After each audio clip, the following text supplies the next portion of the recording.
جيدومي وقد أعطيتنا قمدي أوكي من ما لم تعطي أحدا من خلقك وأوكالي حي غوتو إكو تاغوداكو يتاغو رماني هاي تامي ويلتو من أوريفو من هبي كو حي غوتو هبالي يتاغو رماني من روكا ويلتادي فيقول الله سبحانه وتعالى بها ألا أعطيكم أفضل من ذلك إنه mi okkata on ko ɓuri ɗum ɗon mana awa on accata mi okka on ko ɓuri ɗum ɗon ɓuri ko ko heɓɗon ha welti ɗon ɗo on accata mi okkata on ɓuri ɗum fa qulna ɓeyna wa ayu cheyin afdal min dhalika ko honɗum ɓuri ɗum ɗo kadi ana dimen ka aljanna hino nemaji ɗin piiji ɗin fuu ko gurdam mayde ala ko cellal nawnare ala ko sukayagal nayewu ala comme miiji wono woodi ko honno ɓuri ɗum ɗo fa yaqulu wa inna uhillu alaykum ridwani mi daginana on welaye am mi cippina e moɗo welaye am mi weltano fala askhatu alaykum ba'dahu abada tawa mi tikkanta on ɓaawa ɗum ɗo few hande kadi mi seytinanta on mi tikkanta on few ɗo noon taway ko ɗum ɗo ɓuri welde nani ɓayi ɗi nemaji ɗa ko si tawi si ɓay ko Allah okkiɗi ɗimo wawi jaɓtude kono so weltanike on tigo jaɓitata yani wongol ɗum ɗo heɓa garanti wonde Allah tikkanta on tigi hande kadi few kanko e Allah ɓe woni jaadi ɓe woni welduɓe ɗum ɗon ɓuri ɗum ɗum ala inna jaka hay no lutti ari men miijitaaki moƴƴi men junnaali miijo muttafaqun alayhi no fotta e sellugol hadise o hadise heen ɗon kanko watti wulude temeɗɗe jeeɗati e capanɗe jeenayi e joyi wa an jarir ibne abdillahi al-bujali radiallahu anhu ittama e woɗɗo jarir ibne abdillah al-bujali andi oɗo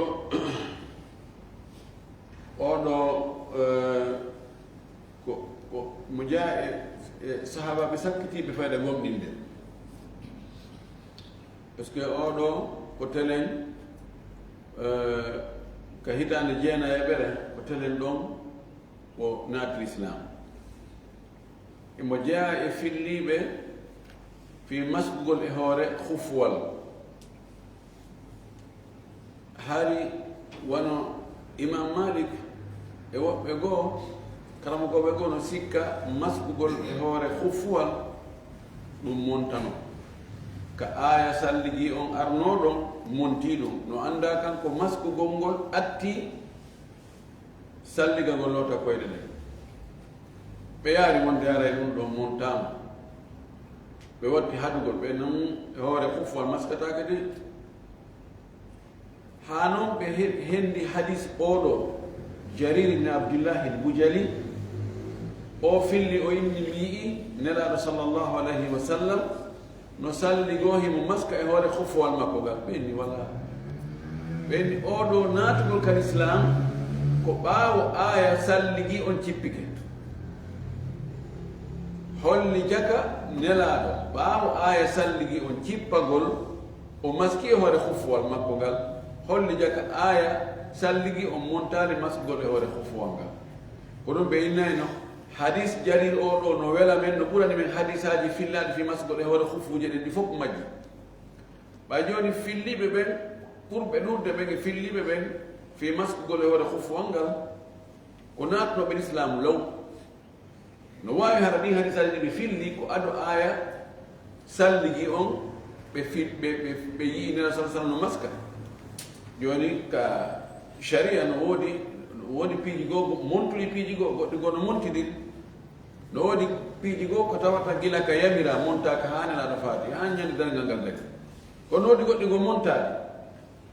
joni noon hari ɗum on jilɓaye no woodi e woɓɓe haqqille woɓɓe e maɓɓe est ce que o aya salligi montali fi maskugol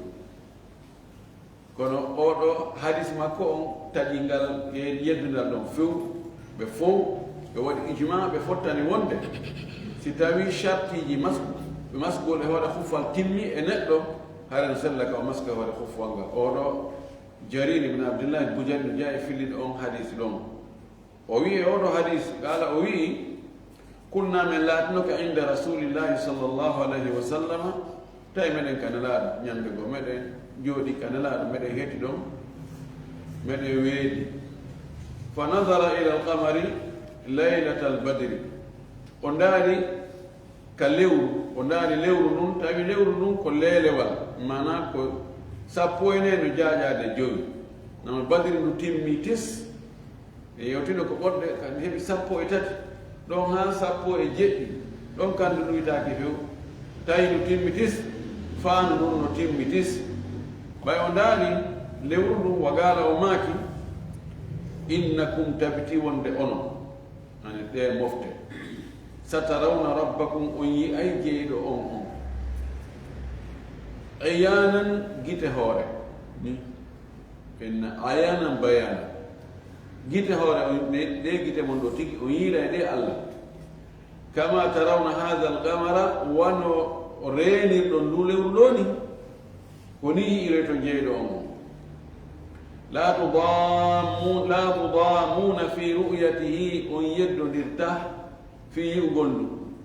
ani mimaki ala sikkitagol ala on yi'ay jeyɗo on wano reenirɗo ndu lewru ɗo ni donc misal ɓannirgal fi yon tigi hoolo nde wonno yi'ugol allah no wawi on tigi he ene honno mi yiiratama est ce que mi yi'ay ko mi haynoto kaa ko honno o wino reenɗo ndu lewru ɗo ni mi yiiɗo est ce que ɗo yeddodiri wonde ko lewru ni ma hiɗo reendu ɓoyi mene yeddodira donc o landi o inni iyon sikkiti wonde yo reendu lewru inno o wiya ko ni yiiroto jeeɗo ɗum ɗo woni finde ahlu sunnati wal janna ko wonde yimɓe ɓen ka aljanna ɓe yi'ay allah ada noon hewtede ka aljanna toon goɗɗo yiyata allah ɓew ɗon aya wi la tudrikuhu l absaru wa huwa yudriku l absara gite ɗen andi noon yi'ugol e humpitagol anda idrake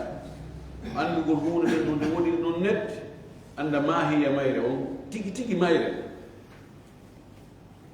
goɗɗo no yiya goɗɗum kono hara o andari tigi tigi ko hono ɗum composiri ko honɗum woni jaati mum on tigi ko ɗum waɗi yedduna ala hakkunde aya on e o hadisi ɗo ɓe gandu no woodi e feddeji askintiriɗi kal islam ɓe jaɓa ɗum wonde allah no yi o wono imamu zamakhshari kamɓe nden fedde ɗon mutazila en kamɓe ɓe yini ɗum ala ɓe andi kanko e mutazila o jeeya ɓe wi allah yiyatake fiw ko ɗum waɗi si hewti ayaji sifotoɗe wonde wono wujuhu yawmaidin nadira ila rabbiha nadira o yangina ɗo moƴƴi ka kashaf makko o etina ɗon fiino o riiwira yiwugol allah ala ko geraɗa ɗoban kanko imamu zamakhshari teren ka wawugol haala arab e tafsiruji firayɗi konnguɗi e alqur'ana lugguɗi telen ka haala arab deftere makko ɗen no jeeya e ɓurɗa moƴƴude ɗen sabu naka wawde arab ɗum o ɓuraka kono ka finde ko yowdiri e sifaji allah ɗi e inde makko ɗen ɗum noon ƴettake juuɗe makko few kamɓe mutazila en jahmiya en hay ashaira en e ko ɓuri ɗurde kon e asma wa sifat kono ahlu sunna wal jamaa ɓe wi kamɓe ɓay tunnelaɗo maaki e yimɓe aljanna ɓe yi o yen allah kamɓe ɓe jabini ɓe gomɗini ɓe hooli ɓe pelletile ko ɗum woni gonga sikki alani hadis on no fotta seɗugol hadis sakkitiɗo on ɗo ka deftere kono oɗo hadis o hombiri oɗo watti wulure temeɗɗe jeetati e capanɗe jeenayi e jeegam wa an sohaybi rumi radiyallahu anhu anna rasulallahi sallallahu alayhi wa sallam qal ittama sohaybu rumi oɗo ko rumiyankojo ko européen jo عندي الإسلام الموبدري continent جدي فو بلال الحبشي أنهم كم حبشة أنهم كأفريقيا جو سلمان الفارسي أنهم كفارسي أنهم كبرس جو صهيب الرومي أنهم كرومي أنكوجو أنا فو موبدري ولسنا صلى الله عليه وسلم في يكابي representu continent وهي أن رسول الله صلى الله عليه وسلم قال تبتي وندنا الله ماكي إذا دخل أهل الجنة الجنة سيم بالجنة بناتيك الجنة يلا ودعي مكبه يقول الله تبارك وتعالى الله بركين تدد مون تود ويا تريدون شيئا أزيدكم إذا فعلا هونde كم بيدان تاون فعلا بيدان غوتو هور دين ما جدي ما توندو فيقولون بجابوا بهن ألم تبيض وجوهنا يعني أكيد بنال دفينا من بيدان هون كنه أجل بنا لجيس أمن دين ألم تدخلنا الجنة أنا داني منك الجنة وتنجنا من النار دانو دامييت mana ala ko beyde do hande kadi kambe ka faamu mabbe ko landal irragol mi mana ajal bini gesa amende ana di men ka aljanna adan di men yite mana mun dun do gayni ala ko me beyde do hay hunde kono fayakshifu alhijaba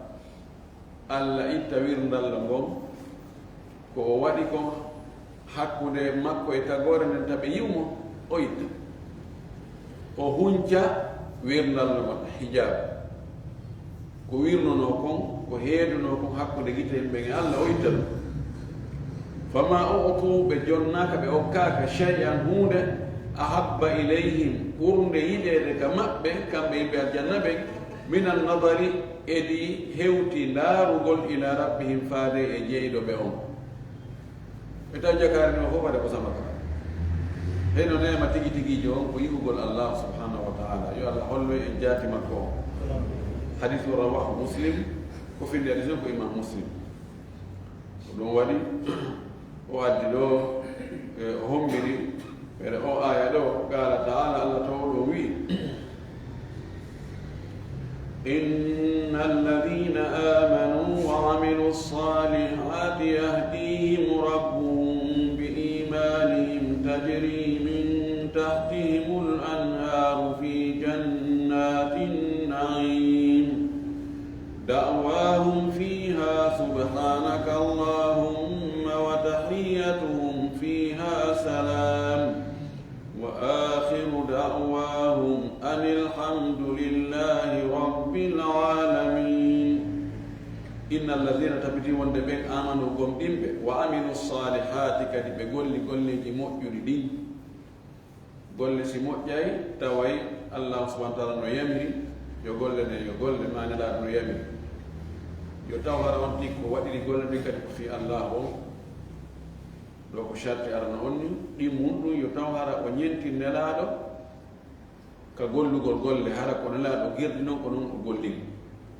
beedo wabbe dun do yahdihim fewnay be rabbuhum jeedo be on o fewnirabe bi imanihim sabu gombinal mabbe ngal o yoba be hondu aljanna tajrinu ila min tahtihim lay mabbe ka aljanna al anharu kaali fi jannatin na'im ka aljannaji nemaji الجنات نعماج دعواهم نودان مأبنو فيها كالجنتهم بنوديرتهم كويقول سبحانك اللهم ورندوني نودان دعاء سبحانك اللهم سنا يو دنيما كو أن الله لا بل و دنيما بنتل و دنيما توال و دنيما منغو و دنيما رموني قول الله كنون دو فيرحمون التسبين جنگ باوتو وتحيتهم حوراغ مأبغو فيها كالجنة سلام كيسيه بوتو جان كدوم وني حورو ديرتانو نيتو والملائكة يدخلون عليهم من كل باب سلام عليكم وآخر دعواهم كسكتي نودع مأبدهم دعاء مأبدهم كبينة أن الحمد لله رب العالمين إن بيتر ودني الله تقولون لتقوله نلوني بهم بيتا يوتر مأبدهم بهم بيتا يدخل الله قل جرنا الله آية سورة يونس وني وآية جينا آية جديدة ويا كجينا ويا كسبب الحمد لله الذي هدانا لهذا وما كنا لنهتدي لولا أن هدانا الله اللهم صل على محمد عبدك ورسولك النبي الأمي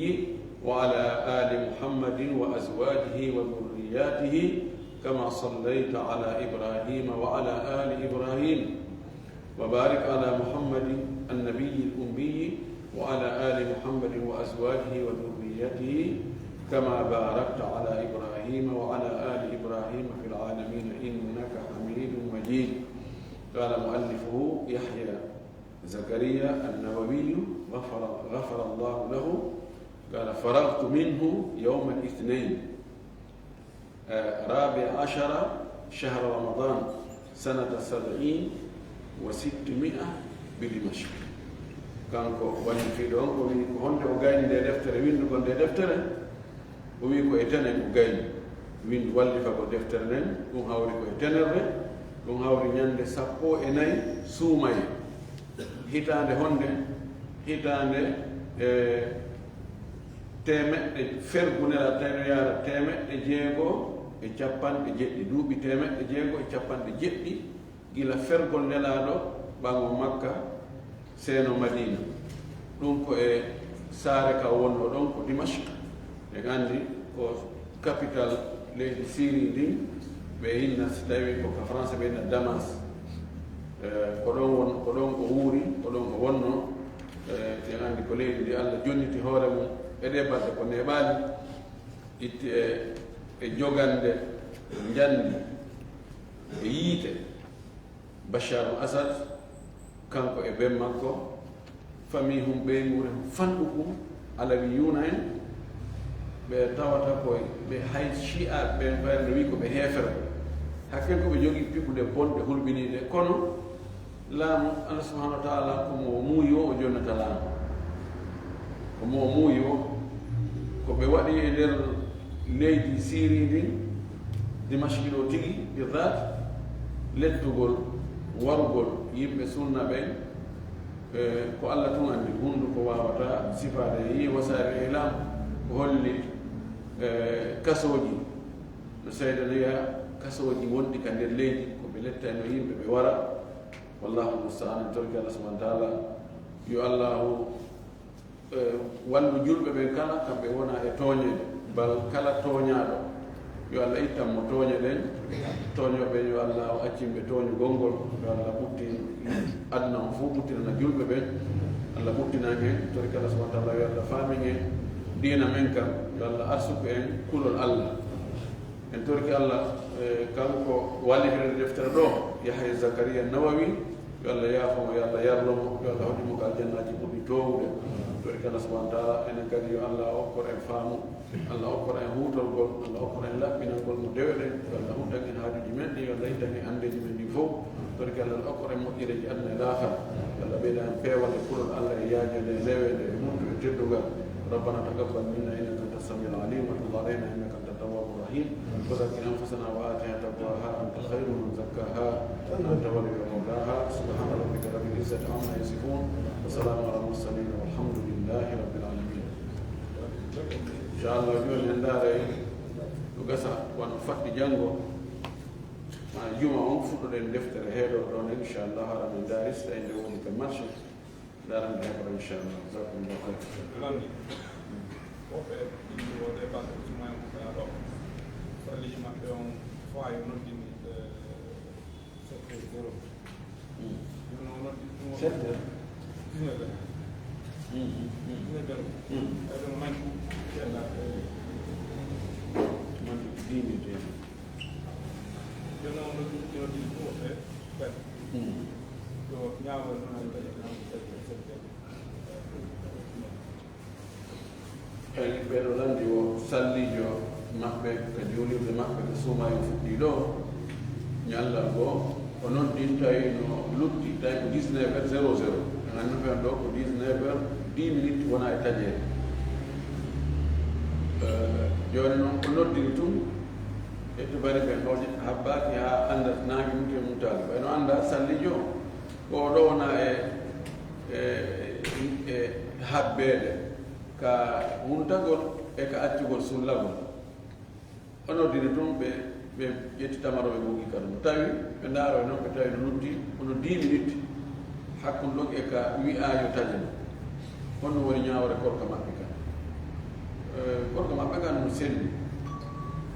no jorta wonde haray mbere on 10 minutes ɗon haray nangue muti on anda ko mutugol nangue nge si nangue muti woni pellet mbuuɗu magge o acciti yaade o salli noddina haray on tino wawi tañude ɗaɗum sallllahu alayhi wa alihi wa sallam o maaki ida aqbala leylu min ha huna wa adbara naharu min ha huna faqad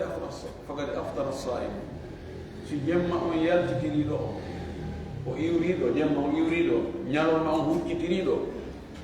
jemma o koka funnange ga iwran ñalorma on kaka hirnange ga yaara jemma on no soggude ñalorma o wisi ɗum waɗi wa garubati shamsu nangue muti faqad aftara saimu haray howruɗo o tañi mana howruɗo yo tañi kono ko ɓe wattane yila moƴƴi ka taƴugol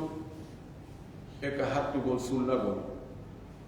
no moƴƴi on tigi o heɓa pellet yaqin hara ko e hoore yaqin pellet o mahi ka taƴugol o heɓa yaqin pellet nangue muti non ko taƴi